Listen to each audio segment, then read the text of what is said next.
अब सोमनाथ का मंदिर इसलिए तोड़ा गया कि हमारा वो आस्था का आधार है, भगवान महादेव का द्वादश ज्योतिर्लिंग में से एक प्रमुख सौराष्ट्र के अंदर ज्योतिर्लिंग है। अयोध्या का मंदिर इसलिए तोड़ा गया कि वहां भगवान आए, हिंदू मानते हैं कि भगवान राम अयोध्या में आए और अयोध्या श्री राम जन्मभूमि है, तो जहां हम कहते हैं भगवान आए वो मंदिर तोड़ा गया। और साक्षी संभल का मंदिर भी तोड़ा गया एक। अब संभल का क्यों तोड़ा गया? क्योंकि हमारे पुराणों में ये लिखा है कि भगवान का अंतिम अवतार कल्कि अवतार, भगवान का पूर्ण अवतार श्री कल्कि भगवान के रूप में, श्री कल्कि के रूप में संभल के इस 24 कोस की परिधि में अवतार लेगा। तो संभल में जिस जगह भगवान का अवतार होना है, जिस भूमि पे भगवान आएंगे, वो मंदिर भी तोड़ा गया। तो प्रश्न ये पैदा होता है, जहां भगवान आए वो मंदिर तोड़ा, जहां भगवान आएंगे ये मंदिर तोड़ा, और जो सनातन की आस्था का केंद्र है भगवान महादेव का सोमनाथ मंदिर, वह भी तोड़ा। तो सिर्फ उनका मकसद सत्ता पाना नहीं था, उनका मकसद सनातन को खत्म करना भी था। ये एक बड़ा सवाल है, और सनातन को कमजोर करने के लिए, सनातन को मिटाने के लिए जो साजिशें हैं वो आज भी चल रही हैं। तो मैं आपको, आपके चैनल को धन्यवाद देता हूं कि आपने ये कार्यक्रम आयोजित किया और इसकी तह में जाने का प्रयास आप कर रहे हैं। आज सारे सनातन को मानने वाले पूरे विश्व के अंदर करोड़ों लोग जो हैं, वो जो इंडिया न्यूज देख रहे होंगे, उन्हें अपने आप से ये सवाल करना चाहिए कि क्या मोहम्मद गजनबी का, महमूद गजनबी का, मोहम्मद गौरी का, बाबर का, चंगेज खां का, तैमूर लंग का, औरंगजेब का मकसद सिर्फ सत्ता था या सनातन को मिटाना था? एक बहुत बड़ा सवाल मैं छोड़ रहा हूं। मैं तमाम इतिहासकारों के सामने एक प्रश्न रखना चाहता हूं कि क्या इन लोगों का मकसद सिर्फ धन लूटना था, सिर्फ सत्ता पे काबिज होना था? तो अगर सत्ता पे काबिज होना था तो मंदिरों को क्यों तोड़ा? ये बहुत बड़ी बहस होनी चाहिए इस पे। और आज हम श्री कल्कि धाम में एक विचार गोष्ठी रख रहे हैं, जिसका हमने टॉपिक, जिसका हमने विषय लिया है संभल का इतिहास और सनातन का भविष्य।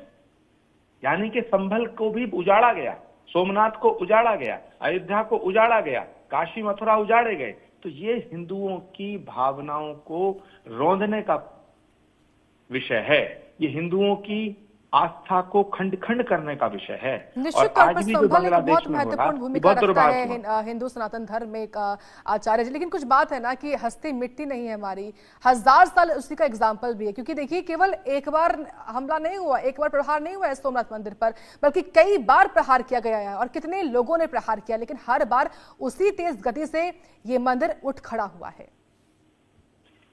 देखिए, ये भारत की जनता का सौभाग्य है कि यहां नरेंद्र मोदी जैसा प्रधानमंत्री हुआ। अगर भारत के प्रधानमंत्री की कुर्सी पर नरेंद्र दामोदर दास मोदी जैसा एक पराक्रमी व्यक्ति आसीन नहीं होता, तो मुझे लगता है आप इस टेलीविजन पे ये चर्चा भी नहीं कर रहे हो। एक बहुत बड़ी बात कह रहा हूं मैं, ये भारत की जनता का परम सौभाग्य है कि हमें एक ऐसा नेता मिला जो पूरे विश्व के अंदर एक तरफ सनातन के ध्वज को फहराने का काम कर रहा है, दूसरी तरफ भारत के 140 करोड़ लोगों के भविष्य को सुरक्षित और स्वस्थ बनाने का कार्य कर रहा है। तो आज जो हो रहा है, प्रधानमंत्री जी ने सोमनाथ की चर्चा की, पूरे देश में संत महात्मा सोमनाथ की चर्चा कर रहे हैं। लेकिन अगर प्रधानमंत्री जी आज जो जगह जगह सोमनाथ की चर्चा हो रही है, इस पे बहस हो रही है, इस पे डिस्कशन हो रहा है, सनातन को लेकर बहस छिड़ गई है, मैं इसका श्रेय भारत के यशस्वी प्रधानमंत्री आदरणीय नरेंद्र मोदी जी को देना चाहता हूं।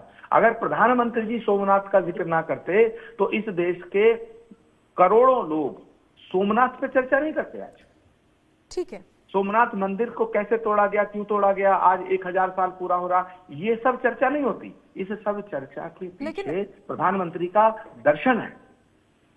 लेकिन संभल ठीक है, सोमनाथ मंदिर ठीक है, लेकिन मेरा सवाल आपसे अब ये होगा आचार्य जी, क्या लगता है आपको कि वाकई में काशी मथुरा से क्या बीजेपी दूरी बना रही है, और या यूं कहूं कि क्या बीजेपी इसको भविष्य के लिए सुरक्षित रख रही है?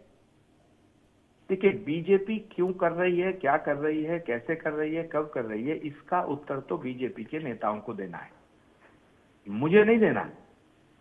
मैं भारतीय जनता पार्टी का सदस्य नहीं हूं।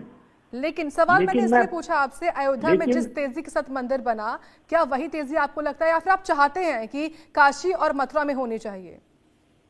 100% होना चाहिए, क्योंकि कोई भी राष्ट्र, कोई भी राज्य, कोई भी देश, उसके नागरिक, उसके लोग अगर अपनी विरासत, अपने अतीत को भूल जाते हैं, अपने अतीत के घटनाक्रम से शिक्षा नहीं लेते हैं, तो उनका भविष्य अंधकार में होता है।